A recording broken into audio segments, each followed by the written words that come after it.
Hey guys, it's Woodsman the Peasant here. We're going to be doing a little test with the ECS system in Unity. And if you like what you see, make sure you hit the like and subscribe button.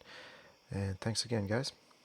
We're going to make a new, I've been doing a lot of cool tests. We're going to make a new one, and this is sort of going to be like a tutorial. So if you want to follow along with me, awesome. Or if you just want to see what's going on, I'm going to try to make this punchy and to the point. So we're going to create a new project, and we're going to select 2020.3.38 F1. That's the one I have if you want to match up exactly. I'm not sure exactly how late ECS goes, so I would stay away from 2022, but I don't really know about 2021. I do know this works, so we're going to be choosing that. We're going to be also choosing the URP pipeline. Test 2, I don't know how many I've done of these things. Name it what you wish, URP pipeline, and create. We're just going to be creating about 10,000 game objects, and then we're going to switch over to the entity system, and we're just going to compare the results. So I'll catch you on the flip side. This might take a second. Alright, if you're with me, you've entered the new project. It's URP, etc., etc. We're going to create a new scene. So new scene, empty, create. We're going to put it in the scenes folder here, scene 1, just to be a little bit more thorough about things. And then we're going to be creating a plane, a camera, and that's probably about it for now.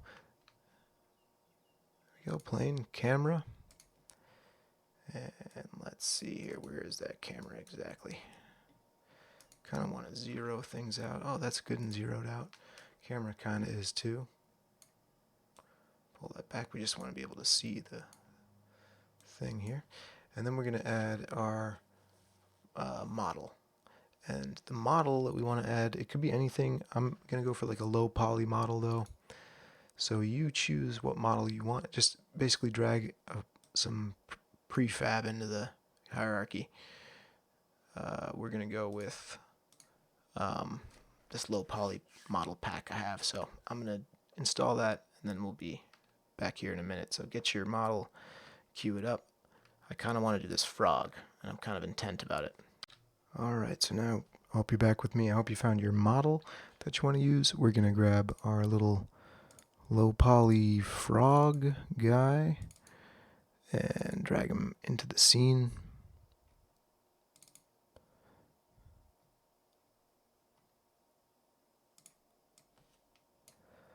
Alright, we got to run the, okay, so we got to run our conversion over to the URP pipeline. That shouldn't be that bad.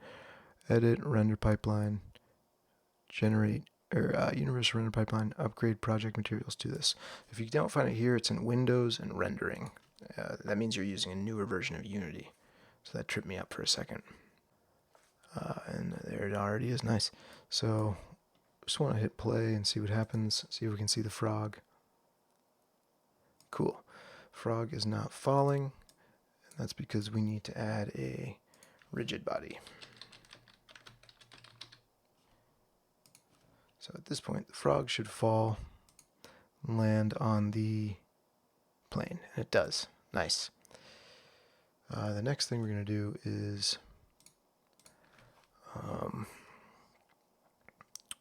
spawn just so many of them that our computer really just kind of crashes. And that's what we're going to do.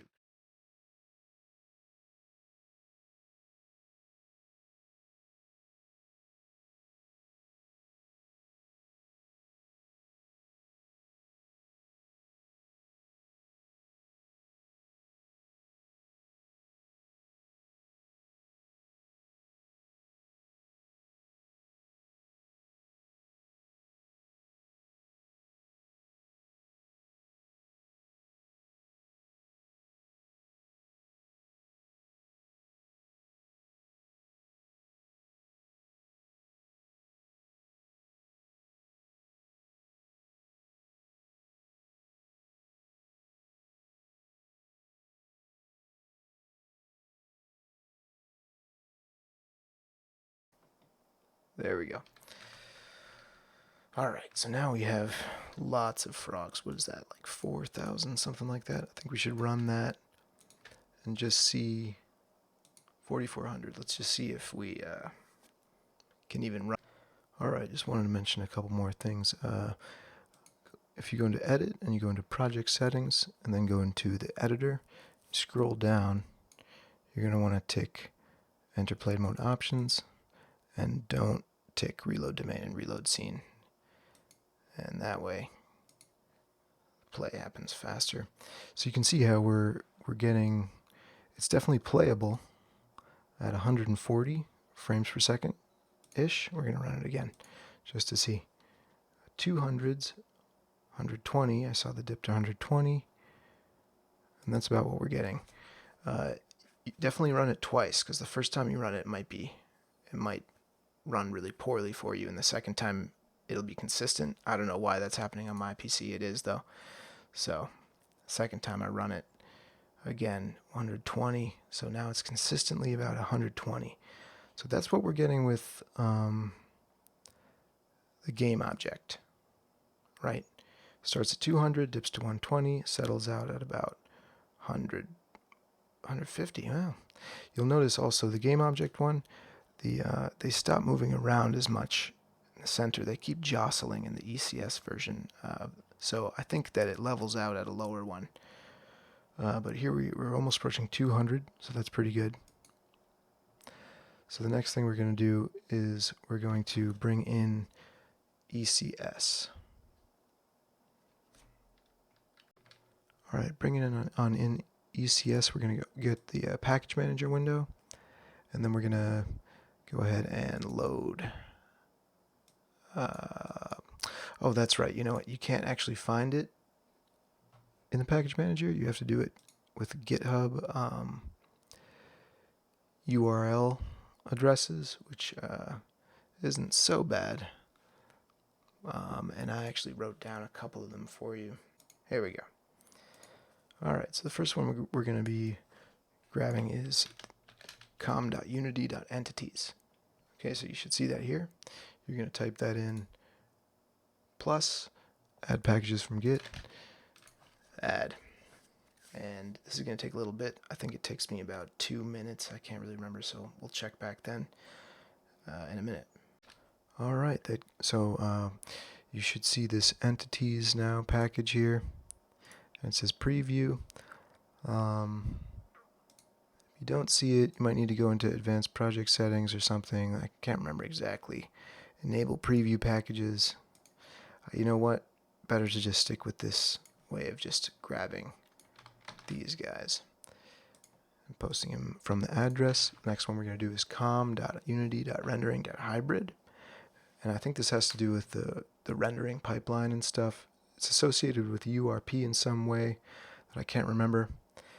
And what this is going to do is it's going to allow us to render. So I tried moving forward without the entities package, and it wouldn't render any of the frogs. So to give you an idea, after I converted them to entities, there were no frogs on the screen. So you need this next one to be able to see the frogs. Alright, so you want to make sure you get your com.unity.rendering.hybrid in there, and the last one is physics. Like I said, I added them incrementally before to see what would happen, and when I didn't add physics and I added the other two, I was able to basically have all of the entities there rendering, but nothing happened. They didn't fall. So you need Unity physics to allow them to fall. So we're going to check back a minute after this loads up. This is going to take another minute or two, and so I'll catch you on the flip. Alright, okay, so now we have these 3 packages installed. If you look over in the lower right, there's a little burst bar going. Something's happening. That's good. This is really just out of the box. I'm not really touching anything. We're just seeing what happens when we install these 3 packages, and we just do the basics of converting these guys over from game objects to entities, which is what we're going to do now. So we're going to go into the hierarchy, we're going to select all of our frogs. And now that we've added those 3 packages, you're going to see a new tick box here in your upper right in the inspector of your frog. We selected them in bulk, so if we check this, it's going to check all 4,800 or 4,400 or whatever. So that might take a little while. Looks like it didn't take a while. That's kind of incredible. So they're all entities now. And so the next step is this is the thing I always forget, you need to tick the plane. You gotta make sure the plane is an entity as well, otherwise they won't interact. And then, okay, so we're gonna drop them and see how it works. And I might have forgotten something that might fall through the plane, but I think we're gonna get an idea of what happens here. Yeah, okay, so nothing's happening. We might not have downloaded the physics package. I might have talked to Big Game. So I'm going to make sure I go back and download that physics package, and we're going to know in a second if that was the problem. Alright, we are now almost ready. Yep, we've added in the physics. And so one thing to note is that when we press play, all these things are going to be gone out of the hierarchy. They're going to disappear, and they're going to be in a new place. They're going to be in the window dots hierarchy. So we're going to pull that up just for S's and G's. We're going to save it. Okay, so now this should work. And if they fall, it was because I forgot the Unity physics package, which makes complete sense. Yeah, there we go. And yeah, I mean, for me, that was a huge benefit. Frame-wise, we're in the 300s. Let's go ahead and run that again. So I wrote it down. I wrote down what our first game object one was. It started off at around 220-ish best, and then it dropped down to like 120, and then it stabled down around like 150, and then it crept back up a little bit to like 170, 180. So as we run this, we're going to watch the frames per second, and you can see it's the lowest it is like 230. I mean, that's really good. I have 44 entities on the screen, 4,400 entities on the screen, and I'm really stoked about that. I'm used to, once you throw 50 entities on the scene, you're sporting 75 frames per second or something like that. So this is just really nice. It allows us to have way more just models on the screen, essentially, which is what this new technology is sort of gearing itself towards. So for me, that's a huge win. We're almost sporting a 400 frames per second with 4,400 models on the screen, and I'm going to play them side by side for you right now, so you can see for yourself. And hopefully you can see now. I have no idea what you're looking at right now, but hopefully you can see now that there's a huge benefit to use this system. Now, a little couple tidbits though. I've tried to use this with a skin mesh renderer, and I couldn't get it to work. I only could get this to work with a mesh renderer. I'm going to show you what I mean right now. If you open up one of these frogs, they use a mesh renderer, not a skin mesh renderer. So I think a skin to mesh renderer is necessary for animation and such. And it tanks your frames, I know that. So I'm not sure if you can get ECS to work with the skin mesh renderer. I have read a little bit about other people who claim on forums that they have, so it's promising. I'm not sure if any kind of special things need to be done.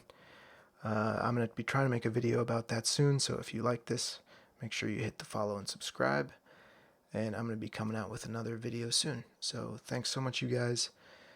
This is Woodsman the Peasant on the GameDev journey. I hope you guys never give up. Never give up on your dreams. Walk softly and carry a big dream, baby. Peace.